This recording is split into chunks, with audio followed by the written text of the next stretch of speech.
बांगलादेश सरकारचा निषेध करण्यासाठी बांगलादेशचा पंतप्रधान त्यांचा पुतळ्याला जोडो मारो आंदोलन शिवसेना उद्धव बाळासाहेब ठाकरे या पक्षावरतीने आम्ही इथं जाहीर केलं होतं। परंतु हिंदू खतरे में है, कटेंगे तो काटेंगे ह्या घोषणा देऊन हे सरकार सत्तेवर आलं। पण आज हिंदुस्थानातून बांगलादेश सरकारच्या पुतळ्याला जोडे मारायला नाहीत ही दादागिरी आता महाराष्ट्रात सुरू झालेली आहे आणि दुर्दैवानं हे पोलीस प्रशासनाने दादागिरी ह्या कोल्हापुरात सुरू केलेली आहे। आम्ही आमच्या पद्धतीने पुतळा तयार करीत आणला, आम्ही आमचे फलक आणले, ताबडतोब पोलीस अधिकारी त्यांची ताकद लावली, दादागिरी केली आणि पुतळे काढून घेतले, फलक काढून घेतले।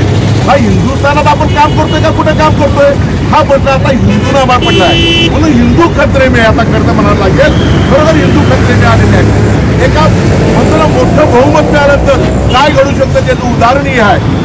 त्या देशामध्ये हिंदूंची खुलेआम कत्तल होते, महिलांवर अत्याचार होत आहेत, त्या देशाचे पंतप्रधान काय बोलत नाही।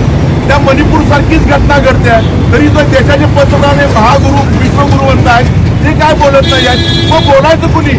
मग आम्ही हिंदूंनी आम्ही शिवसैनिकांनी बोलायचं नाही, आमची कृती आमच्या भावना व्यक्त करायला नाही। जर अशा पद्धतीने पोलीस प्रशासन दादागिरी केली असेल आणि करतायत त्याचा प्रथम आम्ही पोलीस प्रशासन निषेध करतो। अरे पुतळ्या जोडे मारले पुन्हा जोडे मारायचे, मग हिंमत आहे ना करा हल्ला त्या बांगलादेशला त्यांना दाखवून द्या की नाही हिंदूंवर अत्याचार मी सहन करणार नाही, ते पण दाखवून ते काय बोलत नाही, त्याचा निषेध करणे मी चालू म्हणून पोलीस प्रशासनाने महाराष्ट्र शासनाचा आम्ही धिक्कार करतोय, निषेध करतो।